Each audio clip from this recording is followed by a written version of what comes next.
Evet arkadaşlar, daha İzmir'in içerisindeyim ve galiba çıkamayacağım.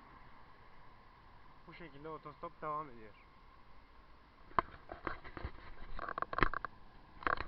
Evet arkadaşlar, nihayet İzmir'den çıkmakta bulunmaktayım. Konuşamadım. İzmir'den çıkmakta bulunmaktayım. İşte öyle devam ediyoruz, bakalım neler bizi bekliyor. Evet, gördüğünüz gibi son sürat otostopa.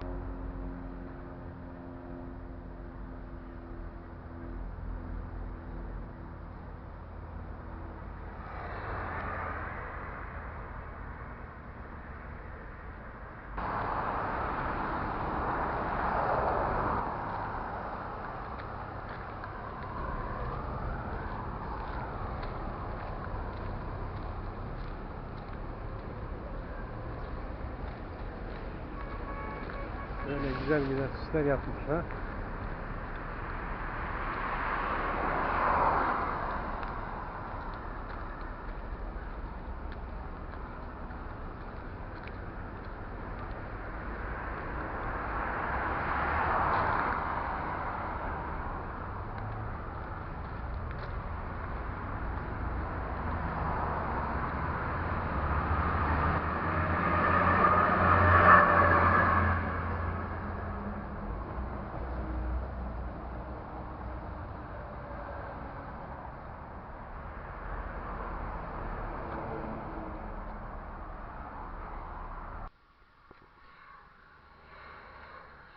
Bir araçta bulunmaktayım.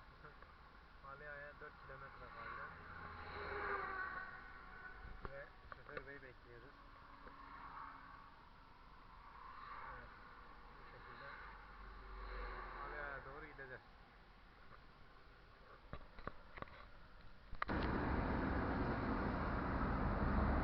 Şu anda bir camideyim. Biraz dinlendim işte. Öyle. Çanta insanı öyle yoruyor ki var ya, hiçbir şey anlamıyorum. Acayip yorgunum. Şimdi sahile gideceğiz. Birlikte çadır kuracağız. Yani onun dışında yapacak bir şey yok şu an işte. Kendinize iyi bakın.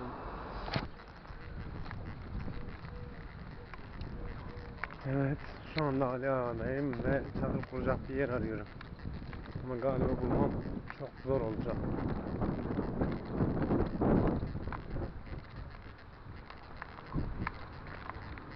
Ne kadar çok balık var bunun içinde ya. Görüyor musunuz bilmiyorum ama çok aşırı şekilde kefal var burada.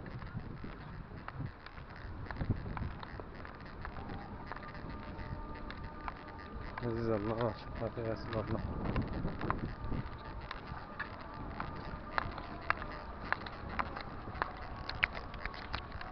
Ben bayağı bir yoruldum. Yürü artık bir hal oldum vallahi. Yürümekten bıktım.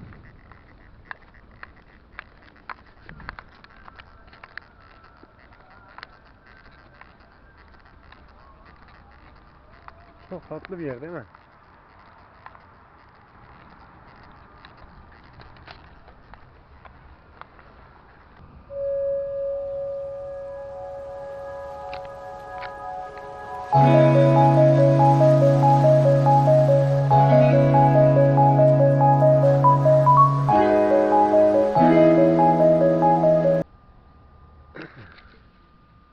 Ben de geç saatleri bekliyorum. Burada erken saatlerde çadır kurmak biraz zor. Onun için geç saatlerde çadır kurmayı düşünüyorum. Burada polis uzmanları var. Onlara güvenerekten burada çadır kuracağım. Şu ileride cingeneler falan var. Ne olur ne olmaz bilemeyiz. Hani onlar da insan, anlıyorum ama ne bileyim, hep kötü bir namla tanınmışlar.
Daha doğrusu Bergama'da değilim. Bergama kavşağındayım. Buradan yukarıdaki gördüğünüz o köprüye çıkacağım. Oradan da işte Dikili'ye gideceğim. Aslında Dikili'ye gitmeye gerek yok. Direkt tek adresim Ayvalık. Ayvalık'a gidersen oradan da Sarımsaklı falan öyle gideceğim. İşte yani şu anda yolculuk gayet iyi gidiyor. Sadece tek sorun var, suyum bitti. Ve su alacak hiçbir yerde yok. Yani ta köyün içinde var. Boşu boşuna 20 kilometre gidip geri gelmem gerekiyor. Hani bir yerden çeşme meşme bakmaya çalışıyorum. Maalesef bu da yok. Hani benim yaptığımı yapmayın. Direkt yani hani çantanızı sırtına almadan önce ilk önce suyun var mı yok mu ona bak. Çünkü yolda su en önemli şeydir. Suyun olmazsa sen basbayağı yok gibi bir şeysin, anladın mı? Hani öyle. Böyle gölge yerler bulursanız değerlendirin çünkü yollarda bazen gölge bulamıyorsunuz. Dinlenmeyi hiç esirgemeyin kendinizden. Dinlenin. Çünkü bayağı bir enerji kaybedeceksiniz. Hele bir de benim gibi suyunuz yoksa bayağı kaybedeceksiniz. Dün akşam Ali Ayağı'daydım. Orada sahilde çadır kurmak falan yasak dediler. Ondan sonra ben gizli bir şekilde kurdum. Baktım bir adam, bir de eşi vardı herhalde. Eşi, bir tane de kızı vardı işte. Maraşlılardı.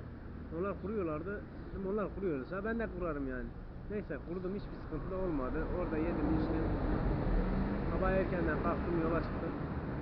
Çadırımı falan topladım. Hepsini çantaya koydum. Şimdi Bergama'ya yetiştim işte. Şimdi buradan sonra da Sarımsaklı, Ayvalık falan fistan öyle gideceğim. Ondan sonra da bu sefer Karadeniz tarafından gitmeyi düşünüyorum.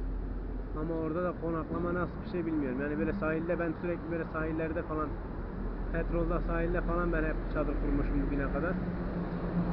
Bundan sonra hani mesela hani öyle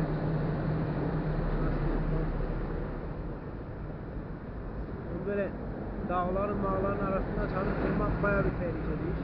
Yapmayın bunu, kesinlikle yapmayın. Umarım beni duyuyorsunuz.